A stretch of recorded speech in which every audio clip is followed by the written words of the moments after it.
Virtually all farming activity in Ireland is undertaken by family farms, so it's absolutely central to agriculture in Ireland.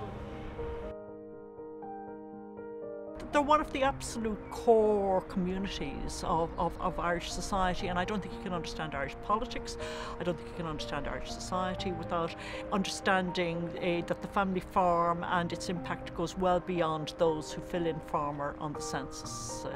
I think it's much more deep-seated than that. When you think, to have a kind of profitable and good agricultural sector, you need people who understand nitrogen, who understand breeds of cattle and strains of crops. So you have all the scientific knowledge you need. But if you look at most of Western Europe, who farms, who's doing it? And it's a family.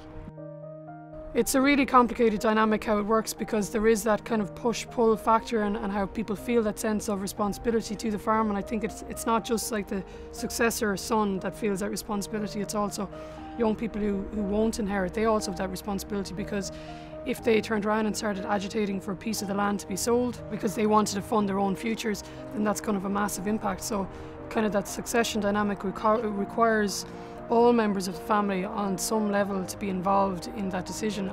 To sell up is the idea of it's almost selling part of yourself and part of your identity. So it's not something I think you can kind of look at it in sort of economically rational terms. Now men and women talk about passing on the poison chalice, because whoever inherits the farm will often need off-farm income, or sometimes women will say, oh, he's marrying a primary school teacher. Siblings don't really challenge it so much. Nobody's saying, people recognise that the farm won't be viable if it's not intact. So people are happy to support the continuation of that pattern. Only about 1% of farms change hands to the marketplace each year in Ireland. There is more renting of land taking place, which has freed up the opportunity for people with little land or small amounts of land to get involved in farming. It's interesting, over the last 20 years, 30 years, the balance between what we define as urban and rural in the census is 60-40. It hasn't changed, which suggests rural renewal is going on.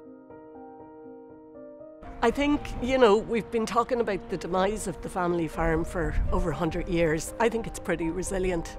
The family farm has been shown to be very adaptive, virtually every country in the world. There will be fewer farms.